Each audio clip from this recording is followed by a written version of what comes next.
قرآن کریم کا مختلف اسلوب ہے انسان کے تعلق سے، مومن کے تعلق سے جو مخاطبت ہوتی ہے. ان الانسان لفی خسر کی جیسا آپ نے بات فرمائی سورہ عصر میں، تکریم بھی ہو رہی ہے انسانیت کی اور انسان کی. سورہ 3 کے بھی آپ نے بات کی تھی، لقد خلقنا الانسان فی احسن تقویم ثم رددناہ اسفل سافلین قد افلح من زکاہا وقد خاب من دساہا. پھر بات ہو رہی ہے کہ ان الانسان لربہ لکنود، ناشکرا بھی ہے، جھگڑالو بھی ہے، عجلت پسند بھی ہے. کہیں کہیں انسان کی جو تکریم ہے وہ بہت بلند ہو رہی ہے قرآن کریم میں، کہیں اسے اسفل السافلین تک پہنچا دیا گیا. یہ جو اسلوب ہے قرآن کریم کا، اس کی ذرا وضاحت فرمائیے. یہ آپ نے ایک بہت اہم مسئلہ چھیڑا ہے اور بہت گہرا ہے. یہ بات جو ہے آپ نے تو ایک اور انداز میں کہی ہے، لیکن یہ کہ کوئی شخص قرآن مجید کا مخالف یا نہ ماننے والا اسے قرآن میں تضاد کا نام دے گا کہ احسن تقویم بھی ہے، وَلَقَدْ كَرَّمْنَا بَنِي آدَمَ وَحَمَلْنَاهُ فِي الْبَرِّ وَالْبَحْرِ بھی ہے، پھر وہی ظلوم اور جہول بھی ہے، وہی عجولہ بھی ہے، جلد باز بھی ہے. تو یہ کیا ہے؟ یہ گتھی سلجھتی ہے اس سے کہ انسانی شخصیت دو حصوں پر مشتمل ہے. ایک اس کا حیوانی وجود ہے جو خاکی ہے، زمین سے بنا ہے. قرآن بھی یہی کہتا ہے مٹی سے بنایا گیا، سائنس بھی یہی کہتی ہے کہ ساحل سمندر پر مٹی اور پانی کا امتزاج ہوتا رہا اور اس سے جو دلدل بنی وہاں سے حیات ارضی کا آغاز ہوا ہے. تو اس سے جو انسان یہاں آ گیا اور اس سے جو وجود بنا ہے، اس کے اندر وہ ساری صفات جو ہیں وہ یہ ہیں کہ یہ جلد باز بھی ہے، یہ لالچی بھی ہے.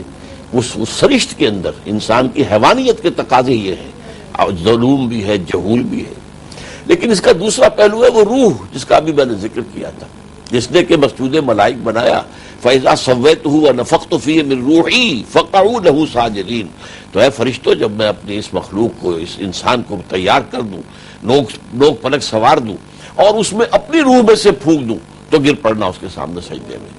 وہ روح ہمارے اندر ہے، یہ ہے اعلیٰ علیین والی چیز ہے. یہ وہ شے ہے کہ جس کو احسن تقویم ہے، یہ فرشتوں سے بلند تر ہے. اور جنات تو خیر بہت نیچے رہ جاتے ہیں، اور حیوانات جو ہیں زمین کے وہ بھی بہت نیچے رہ گئے. یہ تو فرشتوں سے بالا تر ہے. تو اس اعتبار سے اب اس کو دو الفاظ سے میں تعبیر کرتا ہوں. ایک ہے فطرت. فطرت کا تعلق روح سے، روحانی وجود سے. ایک جسے ہم کہہ دیں گے خلقت یا فارسی میں سرشت، یہ ہمارے حیوانی وجود سے متعلق ہے. حیوانی وجود میں حیوانی تقاضے سارے ہیں. جو ایک گھوڑے کے اندر تقاضے ہیں وہ ہمارے اندر بھی موجود ہیں. ہمیں بھی کھانے کو چاہیے، اسے بھی چاہیے. ہمارا بھی بقائے نسل کا ایک معاملہ ہے، ان کا بھی ہے. یہ سب کچھ چیزیں جو ہے انہیں درکار ہے، ہمیں بھی درکار ہے. اور یہ جو اینیمل انسٹنکٹس ہیں جنہیں فرائڈ کہتا ہے اڈ اینڈ لیبیڈو، یہ اندھے بہرے ہیں. یہ نہیں جانتے کہ کیا خیر ہے کیا شر ہے. پیٹ میں بھوک لگی ہے، وہ تو چاہے گا کہ میرا ایندھن میرے اندر ڈالا جائے. مجھے غرض نہیں ہے کہ وہ حلال سے ہے یا حرام سے ہے، چیز جائز ہے ناجائز ہے.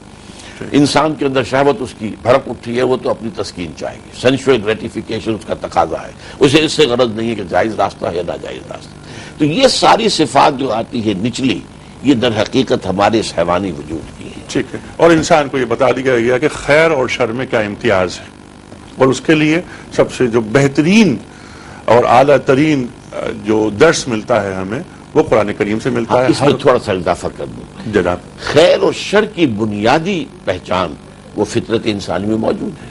ٹھیک.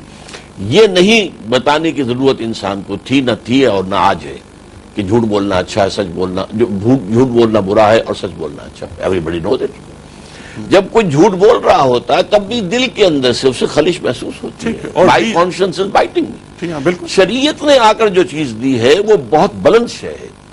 وہ خاص طور پر یہ ہے کہ انسانی جو علائق ہیں اس دنیا کے اندر رہتے ہوئے، معاشرتی زندگی ہے، معاشی زندگی ہے، سیاسی زندگی ہے، اس میں عدل و قسط کا مقام کہاں ہے؟ کیونکہ اس میں جو ہے ان بیلنسڈ ہو جانا، یا تو یہ ہے کہ عورت سوچے گی تو اپنی نفسیات کے اعتبار سے سوچے گی، اپنے مفاد کو دیکھے گی، اپنے جذبات کو دیکھے گی. وہ کوئی نظام بنائے گی تو ان چیزوں کا لحاظ رکھے گی. اور مرد بنائے گا تو ظاہر بات ہے کہ مرد تو عورت کی نفسیات اور احساسات سے تو واقف نہیں ہو سکتا، وہ اپنا نظام بنائے گا. سرمایہ دار چاہے گا میرا نظام ہو، اور مزدور چاہے گا کہ میرا نظام ہو. ایک جو عام پبلک ہے وہ چاہے گی ہماری مرضی چلے، اور حکمران ایک دفعہ جو اگر بیٹھ گیا وہ چاہتا ہے میری مرضی چلے. یہ جو ہے اصل میں اس میں عدل، یہ صراط مستقیم. دیکھیے یہی میں ذرا اشارہ کر دوں، جو ام الکتاب ہے، ام القرآن، سورہ فاتحہ، اس میں جو شخص کھڑا ہوا اللہ کے سامنے کہہ رہا ہے وہ ایمان باللہ اور ایمان بالآخرت تک تو پہنچ چکا ہے. الحمدللہ رب العالمین الرحمن الرحیم مالک یوم الدین، اور یہ بھی مانتا ہے کہ اب میرے لیے صحیح راستہ تیری ہی بندگی ہے جو میں کروں گا، لیکن اس کے لیے مجھے تجھی سے مدد چاہیے. اب کہتا اہدنا الصراط المستقیم، سیدھا راستہ. اب یہ کون سا صراط مستقیم ہے؟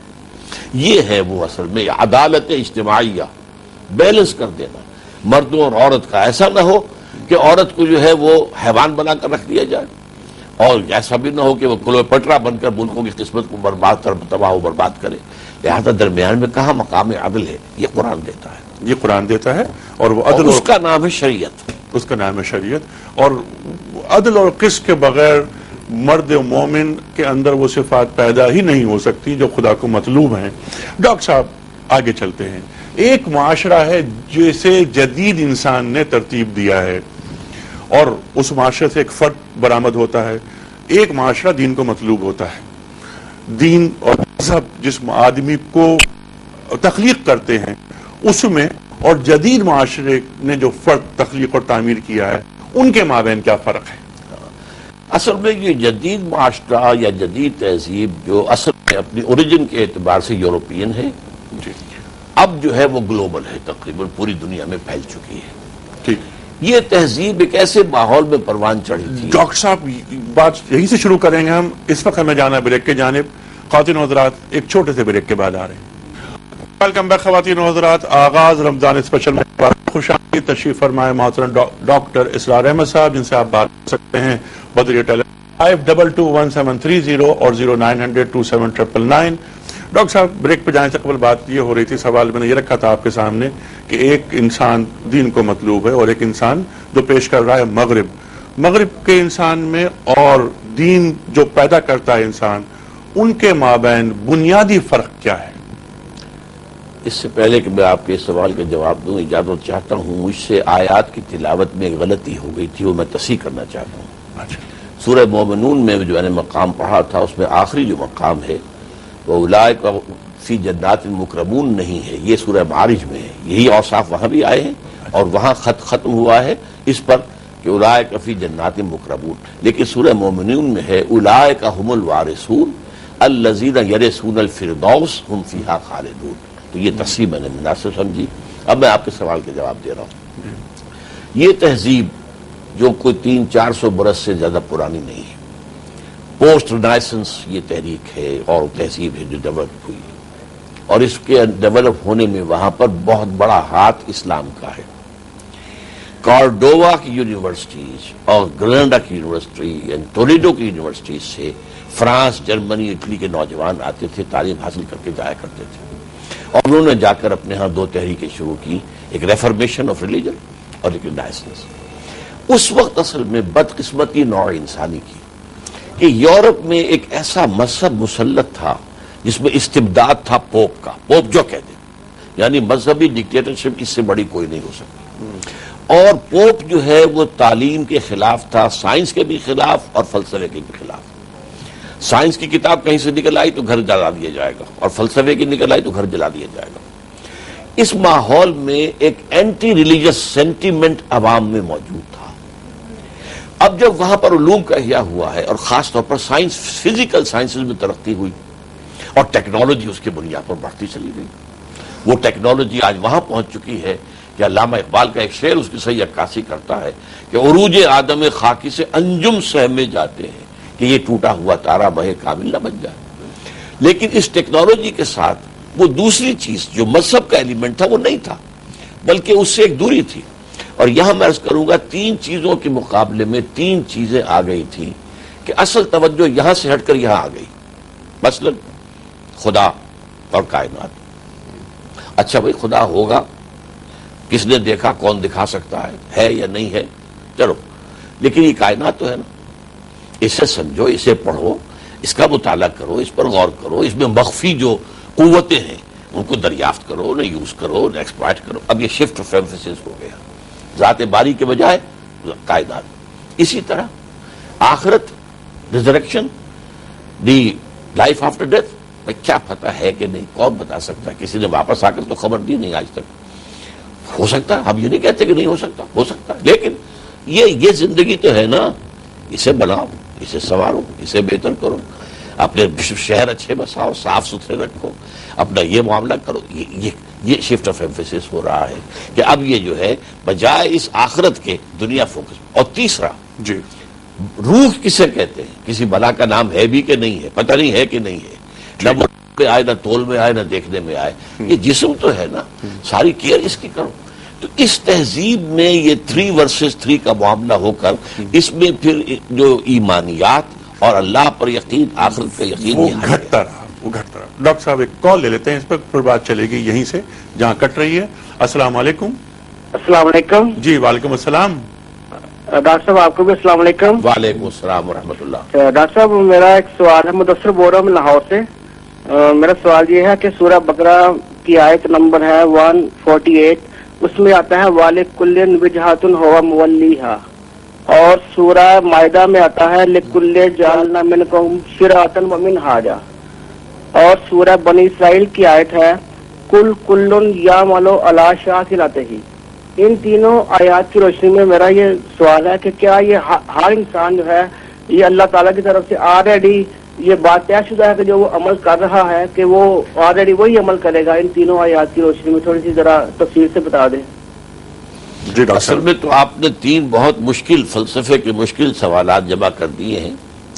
پہلی بات جو ہے آج جو آپ نے پڑھی ہے اس کا مفاد یہ ہے کہ ہر شخص کا کچھ نہ کچھ مقصد ہوتا ہے جس کی طرف وہ چل رہا ہوتا ہے. اب فیصلہ یہ کرنا ہوتا ہے مقصد اعلیٰ ہے یا ادنا ہے. اگر اعلیٰ مقصد ہوگا تو شخصیت بھی اعلیٰ وجود میں آئے گی، ادنا ہے تو شخصیت بھی ادنا آئے گی. تو ہر ایک کا ایک ہدف ہے جس کی طرف کہ وہ پیش قدمی کر رہا ہے. یہ تو ہے پہلی آیت. دوسری آیت وہ جو شاکلت ہی ہے کہ ہر انسان کا اس دنیا میں جب وہ آتا ہے تو اس کی ایک جو ہے ساخت جو ہے اس کے وجود کی اندرونی طے ہو جاتی ہے، جس کو کہ ہمارے ہاں کہتے ہیں پیٹرن.